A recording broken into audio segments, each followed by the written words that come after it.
चंद्रयान-3 के एल्गोरिदम ने आखिरी मौके पर दिखाया कमाल। इसरो की ऑटोमेटिक लैंडिंग तकनीक थी इतनी बेमिसाल, जिसे देखकर दुनिया भर में गूंजा हमारे देश भारत का नाम।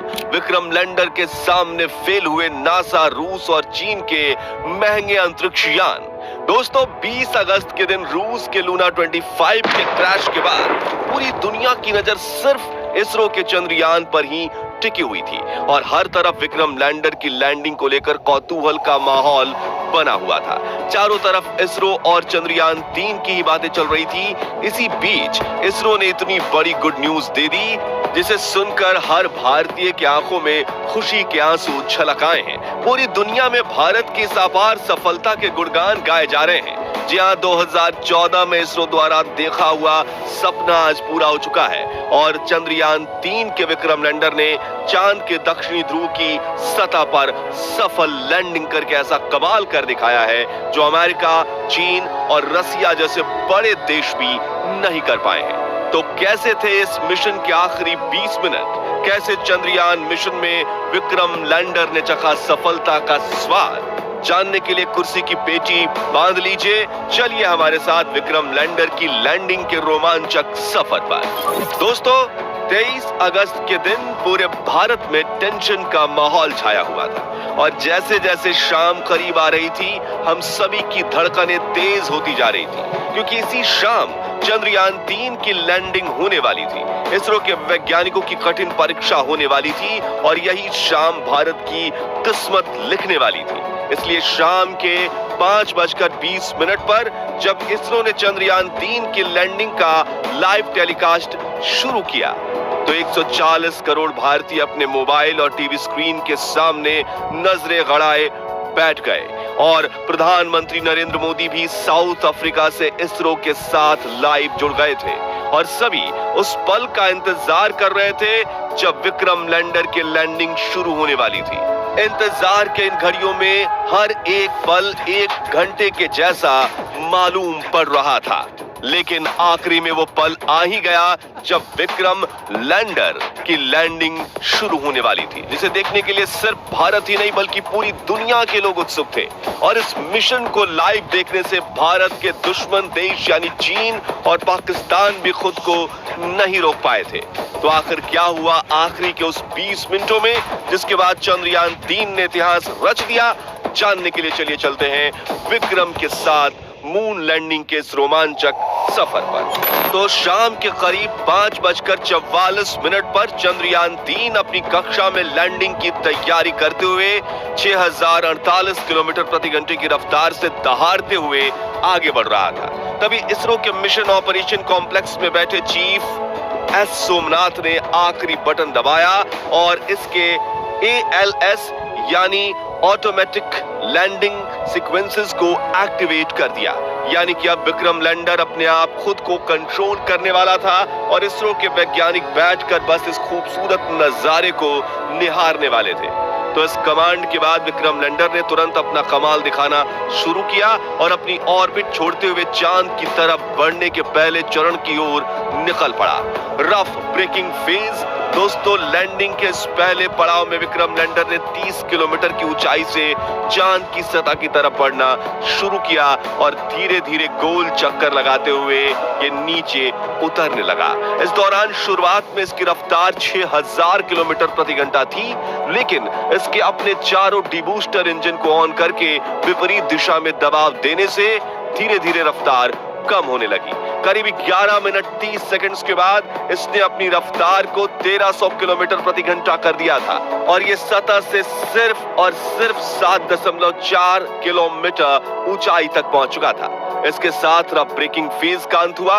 Altitude hold phase. अपने लैंडिंग मिशन के इस पड़ाव में चंद्रयान-3 के विक्रम लैंडर ने 2 महत्वपूर्ण काम किए, जिसमें से पहला था लैंडिंग में सहायक कारा और लासा सेंसर्स को ऑन करना और दूसरा था चांद की सतह से अपनी ऊंचाई को कम करते हुए 6.8 किलोमीटर तक लाना। ये दोनों काम करने में इसे महज 10 सेकंड्स का समय लगा।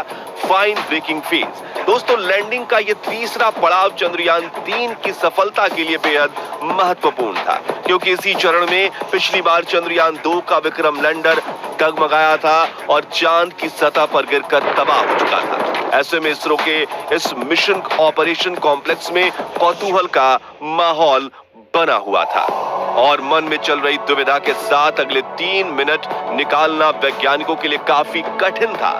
इसलिए लाइव टेलीकास्ट में भी सन्नाटा छाया हुआ था। लेकिन आपको यह जानकर खुशी होगी कि चंद्रयान 3 ने इस पड़ाव को चुटकियों में पार किया। जी हां, इस पड़ाव में चंद्रयान 3 के विक्रम लैंडर ने न सिर्फ अपनी पोजीशन को हॉरिजॉन्टल से वर्टिकल किया, बल्कि ऊंचाई को भी 6.7 किलोमीटर से 800 मीटर तक कर दिया। और इस पड़ाव के अंत में विक्रम लैंडर की वेलोसिटी यानी रफ्तार 0 हो चुकी थी। मानो ऐसे कि वो चांद की सतह के ऊपर बाहुबली की तरह सीना ताने स्थिर खड़ा हो। इस तरह 3 मिनट में फाइन ब्रेकिंग फेज पूरा हुआ और अगले 20 से 22 सेकंड इसी स्थिति में खड़े रहने के बाद इसने चांद की तरफ जाने के लिए अपना आखिरी पड़ाव में एंट्री ले ली, वर्टिकल डिसेंट। 800 मीटर की ऊंचाई पर शुरू हुआ ये पड़ाव अब चांद की सतह को छूकर विजय पाने पर पूरा होने वाला था, जिसके लिए पूरे भारत में उत्सुकता का माहौल बना हुआ था। हर तरफ चंद्रयान 3 की सफलता के लिए प्रार्थना की जा रही थी। मिशन के इसी चरण में विक्रम लैंडर धीरे धीरे आगे बढ़ते हुए सतह से 150 मीटर की ऊंचाई पर पहुंचा और इसने अपने 4 में से 2 इंजन बंद कर दिए। इस दौरान इसकी रफ्तार फिर से 0 हो चुकी थी और ये फिर से 22 सेकंड्स के लिए चांद के पतले वातावरण में होवर करने लगा, यानी तैरने लगा। इसी बीच इसके अंदर लगे 11 कैमरास और 9 सेंसर्स लैंडिंग के लिए सही स्पॉट ढूंढ रहे थे। और आपको यह जानकर हैरानी होगी कि चंद्रयान 3 के ऑटोमेटिक लैंडिंग सीक्वेंसेस एल्गोरिथम और इसके सभी उपकरण ने साथ मिलकर रियल टाइम डेटा स्टडी करके सिर्फ 20 सेकंड्स में निर्णय ले लिया। और अगले 20 सेकंड्स में जैसे ही हमने पलकें झपकाई तो विक्रम लैंडर चंद्रमा की सतह पर सीना ताने खड़ा था।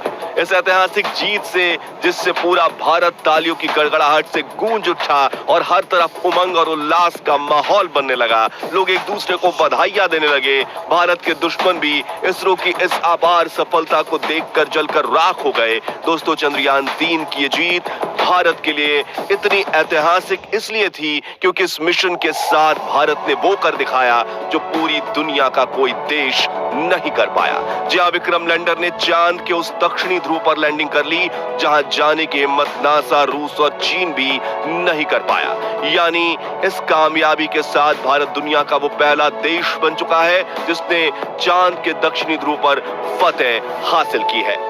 इतना ही नहीं दोस्तों, आपको यह जानकर गर्व होगा कि जहां नासा के अपोलो 11 मून मिशन का बजट 3000 करोड़ रुपए था, रूस के हाल ही में फेल हुए लूना 25 का बजट 1600 करोड़ रुपए था। वहीं चीन के चांग ई मिशन का बजट भी 2000 करोड़ के पार था।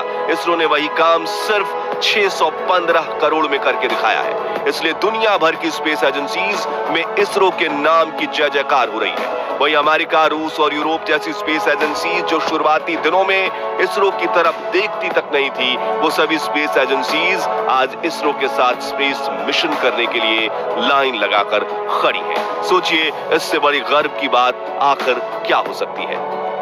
साथियों, चंद्रयान 3 मिशन की सफलता को देखकर साउथ अफ्रीका में बैठे प्राइम मिनिस्टर नरेंद्र मोदी भी खुशी से गदगद हो गए थे और उन्होंने अपने भाषण में इसरो के वैज्ञानिकों की जमकर प्रशंसा भी की। साथ ही उन्होंने इसरो के वैज्ञानिकों को बधाई देते हुए कहा कि आज के दिन हर भारतीय अपने घर में उत्सव मना रहा है क्योंकि भारत अब चंद्रमा पर है। दोस्तों, अगर आपको चंद्रयान 3 का ये रोमांचक सफर पसंद आया और आपको भी इसरो पर गर्व है तो कमेंट में आप लिखिए आई लव इसरो, जरूर ये लिख डालिए। और अगर आप शुरुआत से चंद्रयान 3 मिशन को सपोर्ट करते हैं तो इस वीडियो को लाइक और शेयर जरूर कीजिए। साथ ही चंद्रयान 3 मिशन से जुड़े लेटेस्ट अपडेट्स के लिए हमारे चैनल को सब्सक्राइब करके पास वाली घंटी जरूर बजा दीजिए। धन्यवाद। जय हिंद, जय भारत।